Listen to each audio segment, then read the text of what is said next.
High above the emerald mists, the Monkey King sat on his throne of intertwined vines, overseeing a kingdom of peace. The tribe lived in harmony, swinging between the giant trees that touched the very clouds of the celestial realm. Among them was Kiri, a young monkey with fur as white as the moon, who dreamt of the world beyond the great river. One evening, the elder monkeys noticed a strange purple shadow creeping across the valley floor, silencing the birds. The great river, once a roaring torrent of life, began to shrink into a stream of gray sand and pebbles. King Valin called for a council, his golden eyes filled with a deep worry that reflected the dying forest. Kiri stepped forward, offering to find the legendary starfruit that could restore life to any land. The elders handed Kiri a staff made from the heartwood of the first tree, glowing with a soft, protective amber light. Kiri began his journey, leaping across the narrowing chasms of the mountain pass as the wind howled around him. He reached the whispering woods, where the trees spoke in riddles and the leaves shifted like liquid silk. A giant owl with feathers like midnight stared down at Kiri, testing his heart with a gaze of pure wisdom. Kiri shared his food with the owl, proving his kindness was as great as his courage in the face of fear. The owl spoke of the Shadow Eater, a beast that lived on the moisture of the world, hiding in the dark crater. To cross the sea of thorns, Kiri had to use his staff to create a path of light through the jagged vines. Deep inside a hidden cavern, Kiri found a colony of bats who had lost their way in the growing darkness. By lighting their path, Kiri gained hundreds of tiny scouts to guide him through the underground labyrinth.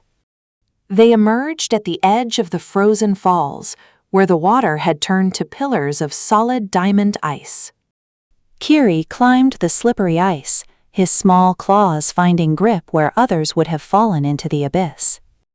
At the summit, he found the Tree of Stars, its branches heavy with fruits that pulsed like beating hearts. But the Shadow Eater appeared, a mass of living smoke with eyes like cold, dying embers. The beast roared, a sound that felt like the cracking of dry earth and the death of 1,000 leaves. Kiri stood his ground, raising the amber staff high as the shadow attempted to swallow the light. He realized the shadow wasn't evil, but a spirit of thirst that had forgotten its place in the cycle of life. Kiri offered the Shadow Eater a single drop of his own sweat and a promise of a new home in the clouds. The shadow transformed, melting into a gentle rain cloud that began to weep with joy over the parched land. Kiri plucked the starfruit, which felt warm and hummed with the melody of 1,000 springs. With the fruit in hand, he raced back across the mountains, his spirit lighter than the morning breeze. As he reached the whispering woods, the trees bowed their heads, sensing the return of the life-bringer. The great riverbed began to tremble as Kiri approached his home, the ground thirsting for the gift he carried. King Valin and the tribe gathered at the riverbank, their faces etched with the last bit of hope they possessed. Kiri crushed the starfruit into the dry earth, and a golden liquid seeped into the deep cracks of the ground. Suddenly, a geyser of pure, crystal-clear water erupted, shooting high into the canopy like a silver spear. The river began to flow again, turning from a trickle into a mighty roar that echoed through the mountains. Leaves turned from brown to emerald in seconds as the magic of the starfruit spread through the roots.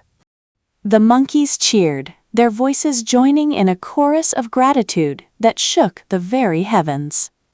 King Valin stepped down from his throne, placing his floral crown upon Kiri's head in a gesture of new beginnings. The Shadow Eater, now a friendly rain cloud, stayed above the kingdom to ensure it never went thirsty again.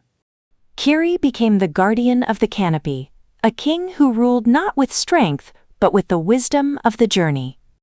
The legend of the white monkey and the starfruit was carved into the stones for future generations to remember.